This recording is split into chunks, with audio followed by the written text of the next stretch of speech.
কালকের একটু বাসি তরকারি আছে, ভাবলাম যে আজকে আর কোনো তরকারি রান্না করবো না, বাসি তরকারিগুলো দিয়ে ভাত দিয়ে খিচুড়ি রান্না করবো। যেহেতু কালকে আপনারা যারা আমার ভিডিও দেখছেন সবাই জানেন যে আমি গরুর চর্বি দিয়ে আলু দিয়ে ভুনা করছিলাম, সেই তরকারি একটু ঝোল রয়ে গেছে, সেটা ভাবলাম যে আজকে সেটা দিয়ে একটু খিচুড়ির মতো রান্না করে তাহলে খেতে ভালো লাগবে। হ্যালো গাইস, কী অবস্থা? আশা করি সবাই ভালো আছেন, আমিও ভালো আছি। আজকে আমি ভাত দিয়ে খিচুড়ি রান্না করব। যেহেতু আমার ঘরের মধ্যে ভাতটা গরম করতেছি, সেই জন্য একটু অন্ধকার অন্ধকার দেখা যাইতেছে।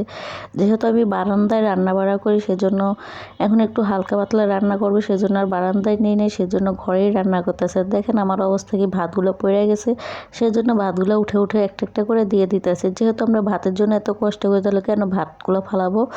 তো আমি যেহেতু বারান্দায় রান্না করি, সেজন্য এখন ভাবলাম যে হালকা পাতলা একটু রান্না করবো, ভাত দিয়ে খিচুড়ির মতো রান্না করবো, সেজন্য আর বারান্দায় নিয়ে দিলাম না। সেজন্য ঘরেই রান্না করলাম, এর জন্য একটু অন্ধকার অন্ধকার দেখা গেছে। তো এখন ফাইনালি ভাতগুলো এখন গরম হয়ে গেছে। দেখেন এখন আমি খেয়ে নিবে। এরকম করে আমার ভাত খেতে অনেক ভালো লাগে, গরুর মাংসের ঝোল থাকলে আর ভাতটা একটু হালকা গরম করে নিলে আমার কাছে অনেক খেতে ভালো লাগে। অন্যান্য তরকারি থেকে এইভাবে আমার খেতে ভালো লাগে। বা করে চারিপাশে যে ঝোলটা শুকিয়ে শুকিয়ে হয়ে যায় না, সেই ঝোলটা একটু কাছে কাছে খেতে আমার কাছে অনেক ভালো লাগে। তো আমার মতো আচ্ছা আপনারাও কীরকম কড়াইয়ের মধ্যে ভাত খেতে ভালোবাসেন? আমার তো মাঝে মাঝে যারা ভিডিও দেখেন তারা অবশ্যই দেখেন যে আমি মাঝে মাঝে এরকম কড়াইয়ের মধ্যে ভাত খেতে ভালোবাসি। ভাতগুলো গরম করে কড়াইয়ের মধ্যে খেতে আমার ছোটোবেলার অভ্যাস। যেহেতু আমরা অনেক মধ্যবিত্ত ফ্যামিলি, একটা সাধারণ ফ্যামিলি আসলাম, যখন তরকারি একটু কম হতো, আমরা অনেক ভাই বোন, সেজন্য তরকারি কম হলে মা বলতো যে কড়াইটা মুছে ভাত খেয়ে ফেলাও। তো সেই অভ্যাসটা এখনও রয়ে গেছে।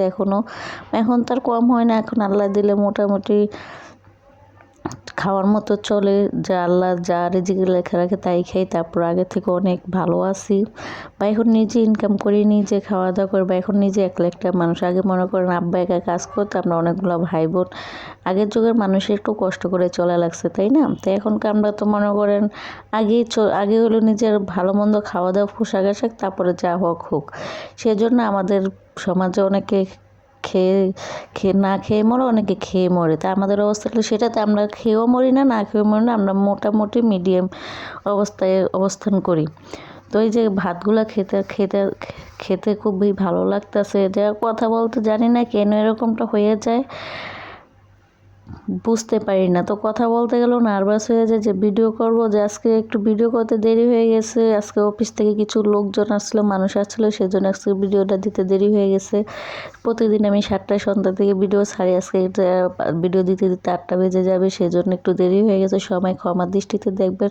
যারা আমার ভিডিও দেখেন তারা জানে অবশ্যই আমার ভিডিওর জন্য অপেক্ষা করেন। আর আমার ভিডিও যদি ভালো লাগে আপনাদের, অবশ্যই একটা করে সবার সাথে শেয়ার করে দিবেন, তাহলে আপুর ভিডিওটা একটু সবাই দেখতে পারবে, তাহলে আপু একটু নিজে উৎসাহ পাবে যে আমার ভিডিওগুলোও সবাই দেখে। তো আজকে এই পর্যন্ত, পরবর্তী আরেকটি নতুন ভিডিও নিয়ে চলে আসবো। আল্লাহ হাফেজ।